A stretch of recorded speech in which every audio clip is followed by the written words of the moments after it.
Welcome back to The Explainer. Today, we're unlocking something absolutely crucial within the Islamic tradition.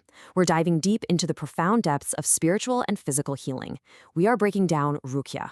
Specifically, we'll be looking at the most important Quranic verses used to cure both seen and unseen ailments. We're going to unpack the exact verses, the methodology, and, maybe most importantly, the mindset you need to make this a truly effective part of your life.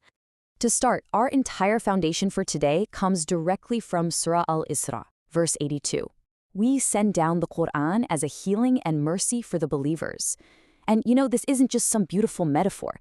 The core philosophy of Ruqyah is rooted right in this promise. It's the profound belief that the Quran itself literally acts as a divine, tangible cure for the human condition. So here's a quick look at our roadmap. We'll cover understanding Sharia Ruqyah, the core protection verses, Ayat Shifa for healing, Sakina for tranquility, and finally wrap up with practical application and mindset. All right, Section 1, Understanding Sharia Ruqyah. Let's establish a really firm baseline of what we're actually talking about here. Basically, Ruqyah is a purely Sharia-compliant spiritual healing method. It strictly uses Quranic verses, authentic prayers from the Sunnah, and the beautiful names of Allah. And here's why this matters so much. It's designed to address the entire spectrum of human suffering.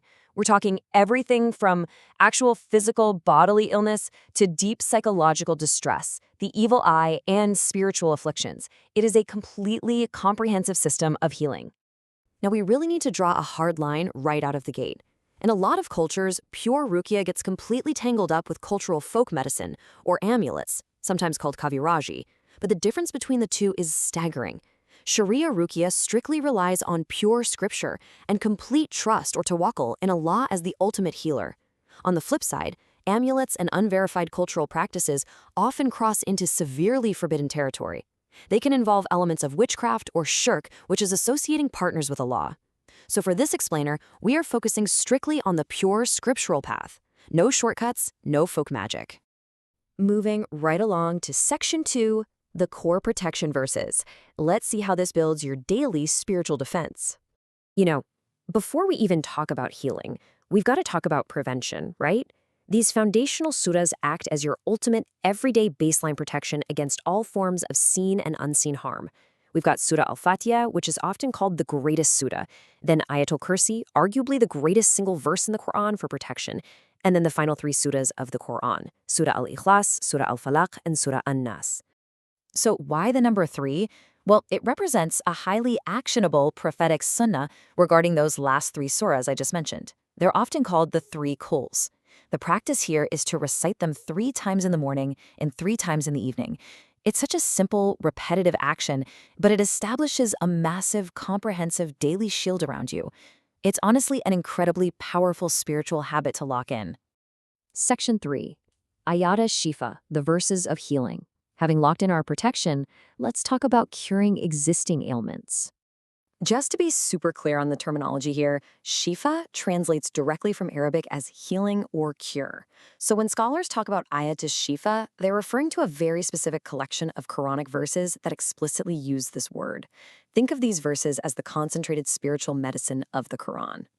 When you actually dive into these Shifa verses, these really powerful recurring themes pop right out at you. The Quran speaks of healing for what is in the breasts, meaning our emotional, mental, and psychological struggles. But it speaks to the physical world too, mentioning that from the belly of the bee comes honey, a drink containing healing. And perhaps most crucially, it totally recenters the believer's mindset with this one declaration: when I am ill, it is He who cures me. It just constantly reinforces that Allah provides the cure for absolutely every form of suffering, inside and out. All right, Section 4. Sakina, verses of tranquility. Let's look at psychological and emotional relief. This concept brilliantly illustrates how deeply the Quran understands the human condition. Think about it. When people face a long-term physical illness or a severe spiritual affliction like the evil eye, it almost always brings a heavy cloud of severe anxiety, depression, and just total mental exhaustion. Sakina refers to divine peace. It's this overwhelming serenity and tranquility sent directly down by Allah right into the hearts of believers.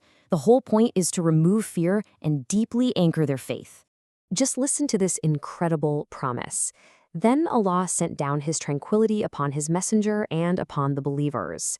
By repetitively reciting the specific verses that contain the word sakina, someone who is suffering from mental distress, panic, or just the sheer heavy exhaustion of being unwell can invite a profound, literal, supernatural calm into their mind. It works to just quiet that internal storm. And finally, Section 5, Practical Application and Mindset. Theory is great, but application is where the real healing happens. Okay, here's the best part. You don't need a specialized elite practitioner to do this. You are totally empowered to perform it yourself, right at home. First, you perform your wudu, getting that physical and spiritual purity. Second, recite your chosen verses with a pure, focused intention.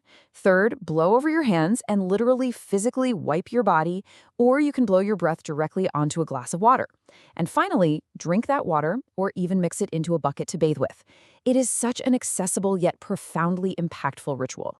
But hey, outside of those dedicated Ruqyah sessions, there is a micro habit you absolutely must adopt. It sounds surprisingly simple, but saying Bismillah in the name of Allah before every single action acts as an incredibly effective lock. Say it before you eat, before you change your clothes, when you walk into a room, when you close a door, and right before you go to sleep. The source material emphasizes time and again that this blocks negative, unseen influences from slipping into the mundane parts of your daily routine. Now, what if you're dealing with something super severe? For deeply rooted cases, like severe magic or intense spiritual attacks, scholars highlight that a tremendous amount of effort is required. In those cases, they often recommend reciting Surah Al-Falaq and Surah An-Nas up to 300 times, or maybe 100 times, or at the absolute very least 70 times every single day to break the affliction. It requires serious stamina. The healing corresponds directly to the effort you are willing to put into it. Which actually brings up a huge question we need to consider. Why is patience your absolute, ultimate weapon in Ruqyah? Well, healing, especially from unseen ailments, is rarely instantaneous. It can take a massive psychological toll over a long period of time. So let's look at exactly what you might be facing. When you actually begin doing Ruqyah, you are very likely going to encounter what's called waswasa. These are whispers and psychological tricks from Shaitan specifically meant to break your consistency. He wants to make you despair. The sources point out some fascinating tactics here. People sometimes report seeing fake physical signs, like sudden dark spots popping up on their skin, or they feel like their symptoms are completely spiking right after they start their Ruqyah. The advice from scholars is incredibly clear and reassuring. Do not abandon the practice. These are literal illusions. They're just tricks meant to make you quit.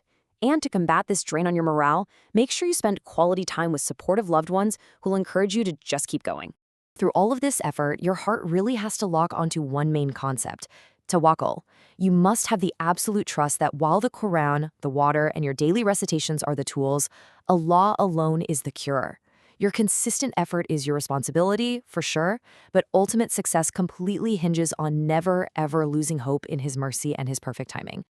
We've explored the pure foundations of Ruqyah, the essential protection and healing verses, and that resilient mindset you need to push through the whispers of doubt. You now have the knowledge of these incredible, divine spiritual tools, so the only question left for you is this. Will you choose to make these profound verses your daily shield in your healing? Thank you so much for joining me on this explainer, and I highly, highly encourage you to start applying these practices today.